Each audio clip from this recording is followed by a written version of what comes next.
A partir de este momento, compartimos la lectura sin comentarios del libro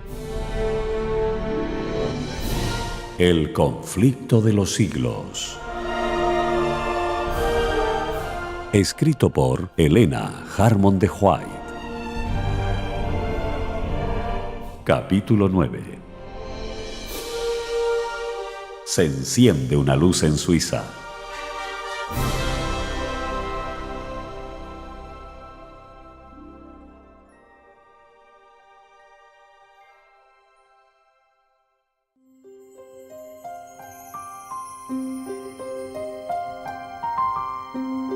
En la elección de los instrumentos que sirvieron para reformar la Iglesia, se nota el mismo plan divino que en la de quienes la establecieron. El Maestro Celestial pasó por alto a los grandes de la tierra, a los hombres que gozaban de reputación y de riquezas y estaban acostumbrados a recibir alabanzas y homenajes como caudillos del pueblo. Eran tan orgullosos y tenían tanta confianza en la superioridad de que se jactaban, que no hubieran podido amoldarse a simpatizar con sus semejantes ni convertirse en colaboradores del humilde Nazareno. Fue a los indoctos y rudos pescadores de Galilea a quienes dirigió él su llamamiento. «Venid en pos de mí, y os haré pescadores de hombres». Mateo 4:19. Estos sí que eran humildes y dóciles. Cuanto menos habían sentido la influencia de las falsas doctrinas de su tiempo, tanto más fácil era para Cristo instruirlos y educarlos para su servicio. Otro tanto sucedió cuando la Reforma. Los principales reformadores eran hombres de humilde condición y más ajenos que sus coetáneos a todo sentimiento de orgullo, de casta, así como a la influencia del fanatismo clerical. El plan de Dios es valerse de instrumentos humildes para la realización de grandes fines. La gloria no se tributa entonces a los hombres, sino a aquel que obra por medio de ellos el querer y el hacer según su buena voluntad. Pocas semanas después que naciera Lutero en la cabaña de un minero de Sajonia, nació Ulrico Zwinglio, en la choza de un pastor de los Alpes. Las circunstancias de que Zwinglio se vio rodeado en su niñez y su primera educación contribuyeron a prepararlo para su futura misión. Criado entre bellezas naturales imponentes, quedó desde temprano impresionado por el sentimiento de la inmensidad, el poder y la majestad de Dios. La historia de las hazañas que tuvieran por teatro sus montes natales inflamó las aspiraciones de su juventud. Junto a su piadosa abuela oyó los pocos relatos bíblicos que ella espigara entre las leyendas y tradiciones de la Iglesia. Con verdadero interés oía él hablar de los grandes hechos de los patriarcas y de los profetas, de los pastores que velaban sobre sus ganados en los cerros de Palestina, donde los ángeles les hablaron del niño de Belén y del hombre del Calvario. Lo mismo que Juan Lutero, el padre de Zwinglio deseaba dar educación a su hijo, para lo cual dejó su valle natal en temprana edad. Su espíritu se desarrolló pronto y resultó difícil saber dónde podrían hallarle profesores competentes. A los 13 años fue a Berna, que poseía entonces la mejor escuela de Suiza. Sin embargo, surgió un peligro que amenazaba dar en tierra con lo que de él se esperaba. Los frailes hicieron esfuerzos muy resueltos para seducirlo a que entrara en un convento. Los monjes franciscanos y los dominicos rivalizaban por ganarse el favor del pueblo, y al efecto se esmeraban a porfía en el adorno de los templos, en la pompa de las ceremonias y en lo atractivo de las reliquias y de las imágenes milagrosas. Los dominicanos de Berna vieron que si les fuera posible ganar a un joven de tanto talento, obtendrían ganancias y honra. Su tierna juventud, sus dotes de orador y escritor y su genio musical y poético serían de más efecto que la pompa y el fausto desplegados en los servicios para atraer al pueblo y aumentar las rentas de su orden. Valiéndose de engaños y lisonjas, intentaron inducir a Zwinglio a que entrara en su convento. Cuando Lutero era estudiante se encerró voluntariamente en una celda y se habría perdido para el mundo si la providencia de Dios no le hubiera libertado. No se le dejó a Zwinglio correr el mismo riesgo. Supo providencialmente su padre cuáles eran los designios de los frailes, y como no tenía intención de que su hijo siguiera la vida indigna y holgazana de los monjes, vio que su utilidad para el porvenir estaba en inminente peligro y le ordenó que regresara a su casa sin demora. El mandato fue obedecido, pero el joven no podía sentirse contento por mucho tiempo en su valle natal, y pronto volvió a sus estudios, yéndose a establecer después de algún tiempo en Basilea. En esta ciudad fue donde Zwinglio oyó por primera vez el Evangelio de la gracia de Dios. Wyttenbach, profesor de idiomas antiguos, había sido llevado en su estudio del griego y del hebreo al conocimiento de las Sagradas Escrituras, y por su medio la luz divina esparcía sus rayos en las mentes de los estudiantes que recibían de él enseñanza. Declaraba el catedrático que había una verdad más antigua y de valor infinitamente más grande que las teorías enseñadas por los filósofos y los escolásticos. Esta antigua verdad consistía en que la muerte de Cristo era el único rescate del pecador. Estas palabras fueron para Zwinglio como el primer rayo de luz que alumbra al amanecer. Pronto fue llamado Zwinglio de Basilea para entrar en la que iba a ser la obra de su vida. Su primer campo de acción fue una parroquia alpina no muy distante de su valle natal. Habiendo recibido las órdenes sacerdotales, se aplicó con ardor a investigar la verdad divina, porque estaba bien enterado, dice un reformador de su tiempo, de cuánto deben saber aquellos a quienes les está confiado el cuidado del rebaño del Señor. A medida que escudriñaba las Escrituras, más claro le resultaba el contraste entre las verdades en ellas encerradas y las herejías de Roma. Se sometía a la Biblia y la reconocía como la palabra de Dios y única regla suficiente e infalible. Veía que ella debía ser su propio intérprete. No se atrevía a tratar de explicar las Sagradas Escrituras para sostener una teoría o doctrina preconcebida, sino que consideraba su deber aprender lo que ellas enseñan directamente y de un modo evidente. Procuraba valerse de toda ayuda posible para obtener un conocimiento correcto y pleno de sus enseñanzas, e invocaba al Espíritu Santo, el cual, declaraba él, quería revelar la verdad a todos los que la investigasen con sinceridad y en oración. Las Escrituras, decía Zwinglio, vienen de Dios, no del hombre, y ese mismo Dios que brilla en ellas te dará a entender que las palabras son de Dios. La palabra de Dios no puede errar. Es brillante, se explica a sí misma, se descubre, ilumina el alma con toda salvación y gracia, la consuela en Dios y la humilla hasta que, se anonada, se niega a sí misma y se acoge a Dios. Zwinglio mismo había experimentado la verdad de estas palabras. Hablando de ello, escribió lo siguiente: cuando comencé a consagrarme enteramente a las Sagradas Escrituras, la filosofía y la teología escolástica me suscitaban objeciones sin número, y al fin resolví dejar a un lado todas estas quimeras y aprender las enseñanzas de Dios en toda su pureza, tomándolas de su preciosa palabra. Desde entonces pedí a Dios luz y las Escrituras llegaron a ser mucho más claras para mí. Zwinglio no había recibido de Lutero la doctrina que predicaba. Era la doctrina de Cristo. Si Lutero predica a Jesucristo, decía el reformador suizo, hace lo que yo hago. Los que por su medio han llegado al conocimiento de Jesucristo son más que los conducidos por mí. Pero no importa. Yo no quiero llevar otro nombre que el de Jesucristo, de quien soy soldado y no reconozco otro jefe. No he escrito una sola palabra a Lutero ni Lutero a mí. ¿Y por qué? Pues para que se viese de qué modo el Espíritu de Dios está de acuerdo consigo mismo, ya que, sin acuerdo previo, enseñamos con tanta uniformidad la doctrina de Jesucristo.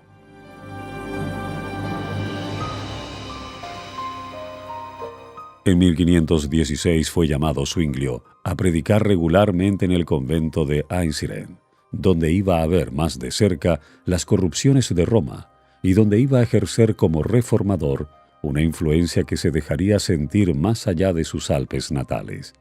Entre los principales atractivos de Einsiedeln había una virgen de la que se decía que estaba dotada del poder de hacer milagros. Sobre la puerta de la abadía estaba grabada esta inscripción: aquí se consigue plena remisión de todos los pecados. En todo tiempo acudían peregrinos a visitar el santuario de la Virgen, pero en el día de la gran fiesta anual de su consagración, venían multitudes de toda Suiza y hasta de Francia y Alemania. Zwinglio, muy afligido al ver estas cosas, aprovechó la oportunidad para proclamar la libertad por medio del Evangelio a aquellas almas esclavas de la superstición. No penséis, decía, que Dios esté en este templo de un modo más especial que en cualquier otro lugar de la creación. Sea la que fuere la comarca que vosotros habitáis, Dios os rodea y os oye. ¿Será acaso con obras muertas, largas peregrinaciones, ofrendas, imágenes, la invocación de la Virgen o de los santos, con lo que alcanzaréis la gracia de Dios? ¿De qué sirve el conjunto de palabras de que formamos nuestras oraciones? ¿Qué eficacia tienen la rica capucha del fraile, la cabeza rapada, hábito largo y bien ajustado y las zapatillas bordadas de oro? Al corazón es a lo que Dios mira, y nuestro corazón está lejos de Dios. Cristo, añadía, que se ofreció una vez en la cruz, es la hostia y la víctima que satisfizo eternamente a Dios por los pecados de todos los fieles.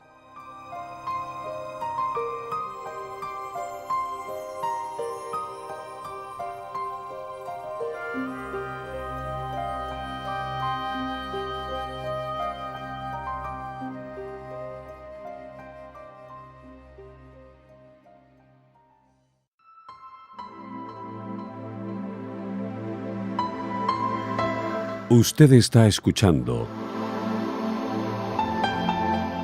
la lectura sin comentarios del libro El conflicto de los siglos. Capítulo 9. Se enciende una luz en Suiza.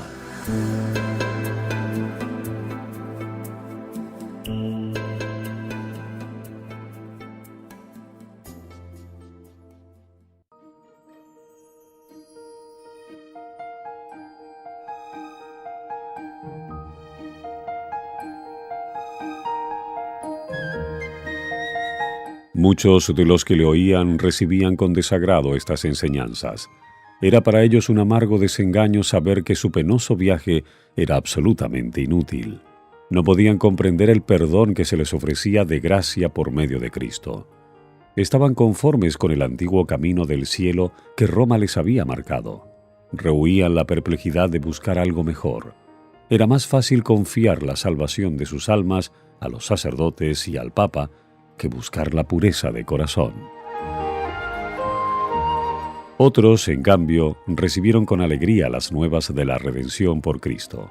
Las observancias establecidas por Roma no habían infundido paz a su alma, y llenos de fe, aceptaban la sangre del Salvador en propiciación por sus pecados. Estos regresaron a sus hogares para revelar a otros la luz preciosa que habían recibido. Así fue llevada la verdad de aldea en aldea, de pueblo en pueblo, y el número de peregrinos que iban al santuario de la Virgen disminuyó notablemente. Menguaron las ofrendas, y en consecuencia la prebenda de Zwinglio menguó también, porque de aquellas sacaba su subsistencia. Pero sentíase feliz al ver quebrantarse el poder del fanatismo y de la superstición. Las autoridades de la Iglesia no ignoraban la obra que Zwinglio estaba realizando, pero en aquel momento no pensaron intervenir. Abrigaban todavía la esperanza de ganarlo para su causa, y se esforzaron en conseguirlo por medio de agasajos. Entretanto, la verdad fue ganando terreno y extendiéndose en los corazones del pueblo. Los trabajos de Zwinglio en Eisleben le prepararon para una esfera de acción más amplia en la cual pronto iba a entrar. Pasados 3 años, fue llamado a desempeñar el cargo de predicador en la Catedral de Zúrich. Era esta ciudad en aquel entonces la más importante de la Confederación Suiza, y la influencia que el predicador pudiera ejercer en ella debía tener un radio más extenso. Pero los eclesiásticos que le habían llamado a Zúrich, deseosos de evitar sus innovaciones, procedieron a darle instrucciones acerca de sus deberes. Pondréis todo vuestro cuidado, le dijeron, en recaudar las rentas del cabildo, sin descuidar siquiera las de menor cuantía. Exhortaréis a los fieles, ya desde el púlpito, ya en el confesionario, a que paguen los censos y los diezmos, y a que muestren con sus ofrendas cuánto aman a la Iglesia. Procuraréis multiplicar las rentas procedentes de los enfermos, de las misas y en general de todo acto eclesiástico. Respecto a la administración de los sacramentos, a la predicación y a la vigilancia requerida para apacentar la grey, son también deberes del cura párroco. No obstante, podéis descargaros de esta última parte de vuestro ministerio tomando un vicario sustituto, sobre todo para la predicación. Vos no debéis administrar los sacramentos sino a los más notables, y sólo después que os lo hayan pedido. Os está prohibido administrarlos sin distinción de personas. Zwingli oyó en silencio estas explicaciones, y en contestación, después de haber expresado su gratitud por el honor que le habían conferido al haberle llamado a tan importante puesto, procedió a explicar el plan de trabajo que se había propuesto adoptar. La vida de Jesús, dijo, ha estado demasiado tiempo oculta al pueblo. Me propongo predicar sobre todo el Evangelio según San Mateo, ciñéndome a la fuente de la Sagrada Escritura, escudriñándola y comparándola con ella misma, buscando su inteligencia por medio de ardientes y constantes oraciones.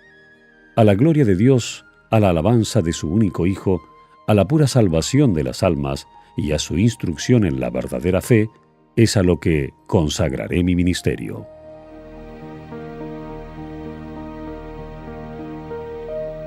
Aunque algunos de los eclesiásticos desaprobaron este plan y procuraron disuadirle de adoptarlo, Zwingli se mantuvo firme. Declaró que no iba a introducir un método nuevo, sino el antiguo método empleado por la Iglesia en lo pasado, en tiempos de mayor pureza religiosa. Ya se había despertado el interés de los que escuchaban las verdades que él enseñaba, y el pueblo se reunía en gran número a oír la predicación. Muchos que desde hacía tiempo habían dejado de asistir a los oficios se hallaban ahora entre sus oyentes. Inició Zwingli su ministerio abriendo los evangelios y leyendo y explicando a sus oyentes la inspirada narración de la vida, doctrina y muerte de Cristo. En Zúrich, como en Eichstätt, presentó la palabra de Dios como la única autoridad infalible y expuso la muerte de Cristo como el solo sacrificio completo. Es a Jesucristo, dijo, a quien deseo conduciros, a Jesucristo, verdadero manantial de salud. En torno del predicador se reunían multitudes de personas de todas las clases sociales, desde los estadistas y los estudiantes hasta los artesanos y los campesinos. Escuchaban sus palabras con el más profundo interés. Él no proclamaba tan solo el ofrecimiento de una salvación gratuita, sino que denunciaba sin temor los males y las corrupciones de la época. Muchos regresaban de la catedral dando alabanzas a Dios. «Este», decían, «es un predicador de verdad. Él será nuestro Moisés para sacarnos de las tinieblas de Egipto». Pero, por más que al principio fuera su obra acogida con entusiasmo, vino al fin la oposición. Los frailes se propusieron estorbar su obra y condenar sus enseñanzas. Muchos le atacaron con burlas y sátiras, otros le lanzaron insolencias y amenazas. Empero Zwingli todo lo soportaba con paciencia, diciendo: «Si queremos convertir a Jesucristo a los malos, es menester cerrar los ojos a muchas cosas». Por aquel tiempo un nuevo agente vino a dar impulso a la obra de la Reforma. Un amigo de ésta mandó a Zúrich a un tal Luciano, que llevaba consigo varios de los escritos de Lutero.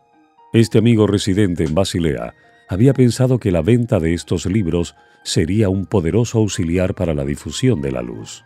«Averiguad», dijo a Zwingli en una carta, «si Luciano posee bastante prudencia y habilidad.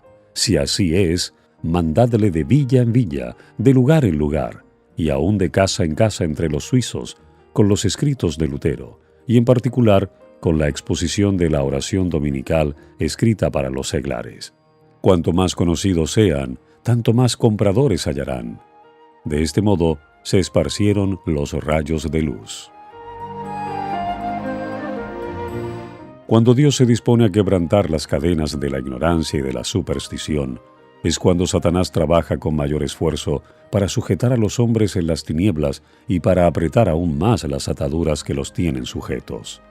A medida que se levantaban en diferentes partes del país hombres que presentaban al pueblo el perdón y la justificación por medio de la sangre de Cristo, Roma procedía con nueva energía a abrir su comercio por toda la cristiandad, ofreciendo el perdón a cambio de dinero. Cada pecado tenía un precio, y se otorgaba a los hombres licencia para cometer crímenes, con tal que abundase el dinero en la tesorería de la iglesia. De modo que seguían adelante dos movimientos, uno que ofrecía el perdón de los pecados por dinero y el otro que lo ofrecía por medio de Cristo. Roma que daba licencia para pecar, haciendo de esto un recurso para acrecentar sus rentas, y los reformadores que condenaban el pecado y señalaban a Cristo como propiciación y redentor. En Alemania, la venta de indulgencias había sido encomendada a los dominicos y era dirigida por el infame Tetzel. En Suiza, el tráfico fue puesto en manos de los franciscanos, bajo la dirección de un fraile italiano llamado Samson. Había prestado ya buenos servicios a la Iglesia y reunido en Suiza y Alemania grandes cantidades para el tesoro del Papa. Cruzaba entonces a Suiza, atrayendo a grandes multitudes, despojando a los pobres campesinos de sus escasas ganancias y obteniendo ricas ofrendas entre los ricos. Pero la influencia de la Reforma hacía disminuir el tráfico de las indulgencias, aunque sin detenerlo del todo. Todavía estaba Zwinglio en Eisleben cuando Samson se presentó con su mercadería en una población vecina. Enterándose de su misión, el reformador trató inmediatamente de oponérsele. No se encontraron frente a frente, pero fue tan completo el éxito de Zwinglio al exponer las pretensiones del fraile que éste se vio obligado a dejar aquel lugar y tomar otro rumbo.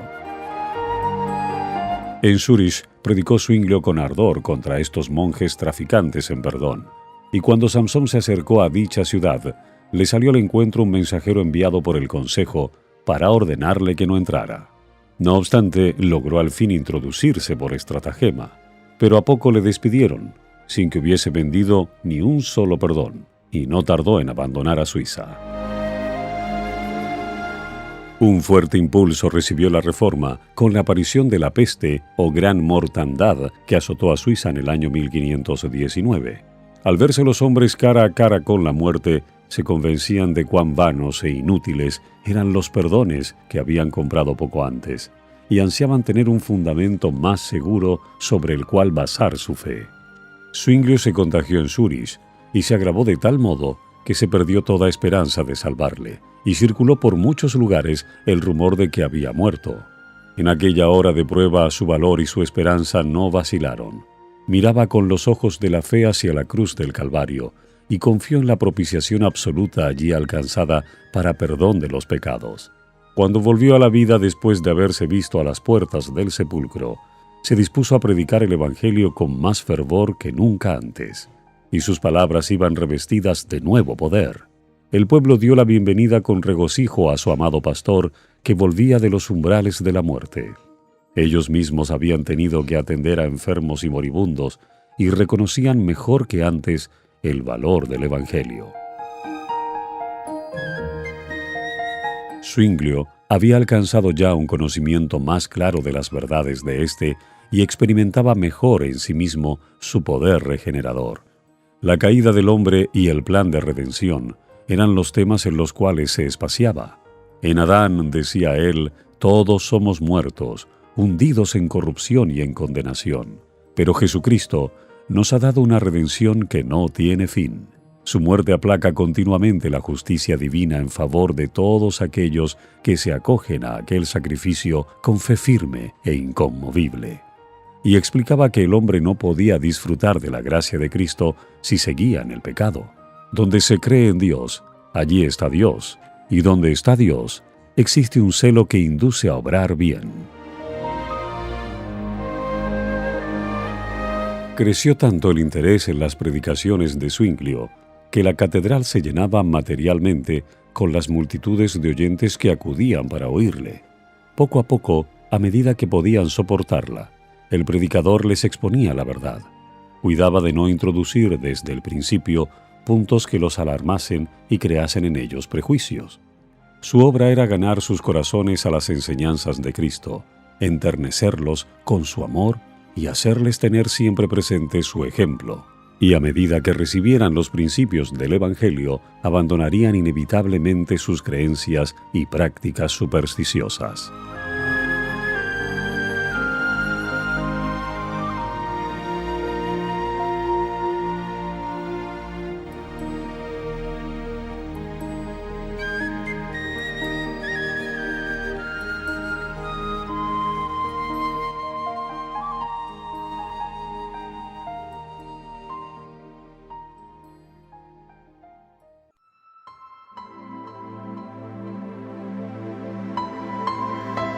Usted está escuchando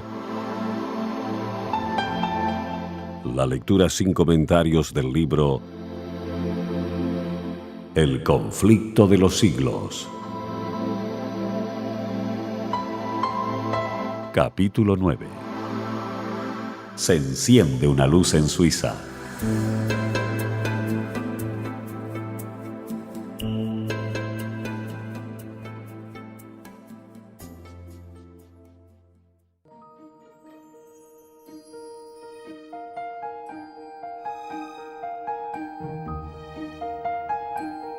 Paso a paso avanzaba la reforma en Zúrich. Alarmados, los enemigos se levantaron en activa oposición. Un año antes, el fraile de Wittenberg había lanzado su no al Papa y al emperador en Worms, y ahora todo parecía indicar que también en Zúrich iba a haber oposición a las exigencias del Papa. Fueron dirigidos repetidos ataques contra Zwinglio. En los cantones que reconocían al Papa, de vez en cuando algunos discípulos del Evangelio eran entregados a la hoguera, pero esto no bastaba. El que enseñaba la herejía debía ser amordazado. Por lo tanto, el obispo de Constanza envió 13 diputados al Consejo de Zúrich para acusar a Zwinglio de enseñar al pueblo a violar las leyes de la Iglesia, con lo que trastornaba la paz y el buen orden de la sociedad. Insistía él en que si se menospreciaba la suprema autoridad de la Iglesia, vendría como consecuencia una anarquía general. Zwinglio replicó que por 4 años había estado predicando el Evangelio en Zúrich y que la ciudad estaba más tranquila que cualquier otra ciudad de la Confederación. Preguntó, ¿no es, por tanto, el cristianismo la mejor salvaguardia para la seguridad general? Los diputados habían exhortado a los concejales a que no abandonaran la Iglesia, porque fuera de ella, decían, no hay salvación. Zwinglio replicó, que esta acusación no os conmueva. El fundamento de la Iglesia es aquella piedra de Jesucristo, cuyo nombre dio a Pedro por haberle confesado fielmente. En toda nación, el que cree de corazón en el Señor Jesús se salva. Fuera de esta Iglesia, y no de la de Roma, es donde nadie puede salvarse. Como resultado de la conferencia, uno de los diputados del obispo se convirtió a la fe reformada. El consejo se abstuvo de proceder contra Zwinglio y Roma se preparó para un nuevo ataque. Cuando el reformador se vio amenazado por los planes de sus enemigos, exclamó, «¡Que vengan contra mí! Yo los temo lo mismo que un peñasco escarpado teme las olas que se estrellan a sus pies». Los esfuerzos de los eclesiásticos solo sirvieron para adelantar la causa que querían aniquilar. La verdad seguía cundiendo. En Alemania, los adherentes abatidos por la desaparición inexplicable de Lutero cobraron nuevo aliento al notar los progresos del Evangelio en Suiza. A medida que la reforma se fue afianzando en Zúrich, se vieron más claramente sus frutos en la supresión del vicio y en el dominio del orden y de la armonía. «La paz tiene su habitación en nuestro pueblo», escribía Zwinglio. «No hay disputas, ni hipocresías, ni envidias, ni escándalos. ¿De dónde puede venir tal unión, sino del Señor y de la doctrina que enseñamos, la cual nos colma de los frutos de la piedad y de la paz?»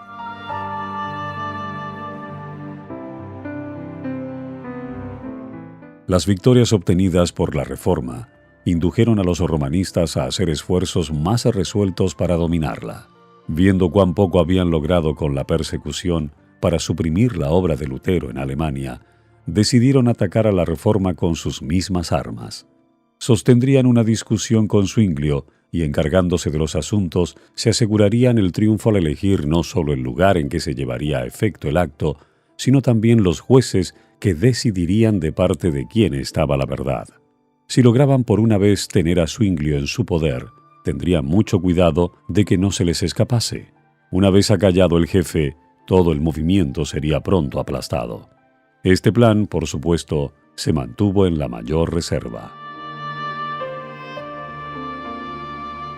El punto señalado para el debate fue Baden, pero Zwinglio no concurrió. El Consejo de Zúrich, sospechando los designios de los papistas y advertido del peligro por las horrendas piras que habían sido encendidas ya en los cantones papistas para los confesores del Evangelio, no permitió que su pastor se expusiera a este peligro. En Zúrich estaba siempre listo para recibir a todos los partidarios de Roma que ésta pudiera enviar. Pero ir a Baden, donde poco antes se había derramado la sangre de los martirizados por causa de la verdad, era lo mismo que exponerse a una muerte segura. Ecolampadio y Haller fueron elegidos para representar a los reformadores, en tanto que el famoso doctor Eck, sostenido por un ejército de sabios doctores y prelados, era el campeón de Roma.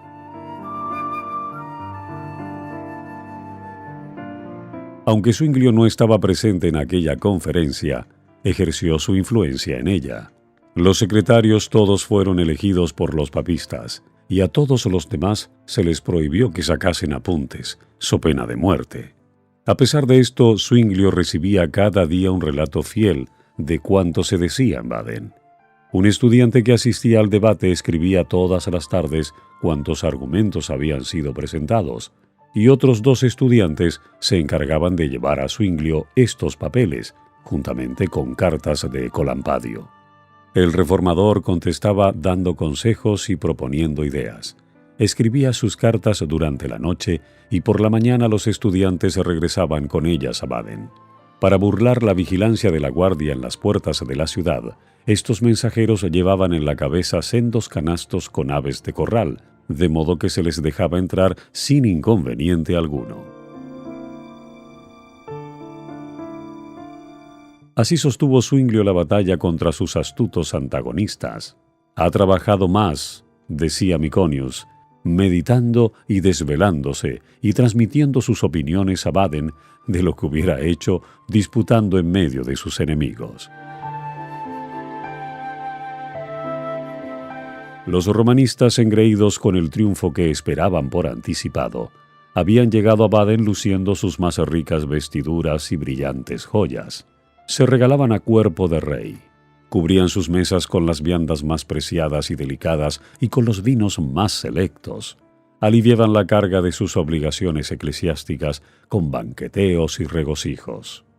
Los reformadores presentaban un pronunciado contraste, y el pueblo los miraba casi como una compañía de pordioseros, cuyas comidas frugales los detenían muy poco frente a la mesa. El mesonero de Ecolampadio, que tenía ocasión de espiarlo en su habitación, le veía siempre ocupado en el estudio o en la oración, y declaró admirado que el hereje era muy piadoso. En la conferencia, Eck subía orgullosamente a un púlpito soberbiamente decorado, en tanto que el humilde Ecolampadio, pobremente vestido, estaba obligado a sentarse frente a su adversario en tosca plataforma. La voz estentórea de aquel y la seguridad de que se sentía poseído nunca le abandonaron. Su celo era estimulado tanto por la esperanza del oro como por la de la fama, porque el defensor de la fe iba a ser recompensado con una hermosa cantidad. A falta de mejores argumentos, recurría a insultos y aún blasfemias. Ecolampadio, modesto y desconfiado de sí mismo, había rehuido el combate y entró en él con esta solemne declaración: «No reconozco otra norma de juicio que la palabra de Dios». Si bien de carácter manso y de modales corteses demostró capacidad y entereza, en tanto que los romanistas, según su costumbre, apelaban a las tradiciones de la Iglesia, el reformador se adhería firmemente a las Escrituras. En nuestra Suiza, dijo, las tradiciones carecen de fuerza, a no ser que estén de acuerdo con la Constitución, y en asuntos de fe, la Biblia es nuestra única Constitución.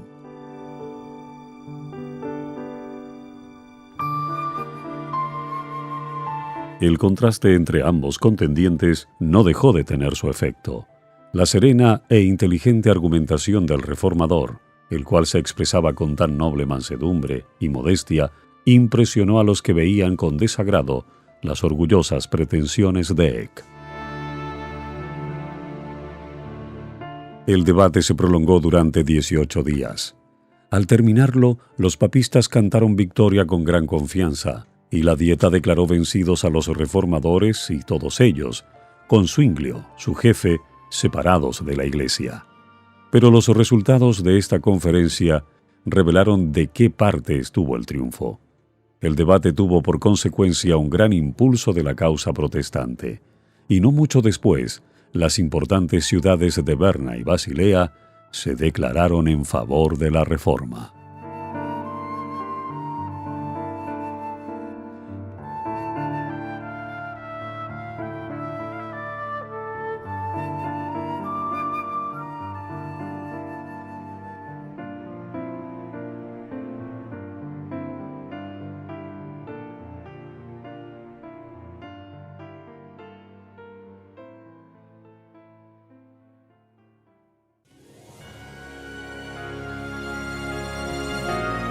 Hasta aquí la lectura sin comentarios del libro El conflicto de los siglos, escrito por Helena Harmon de Huay.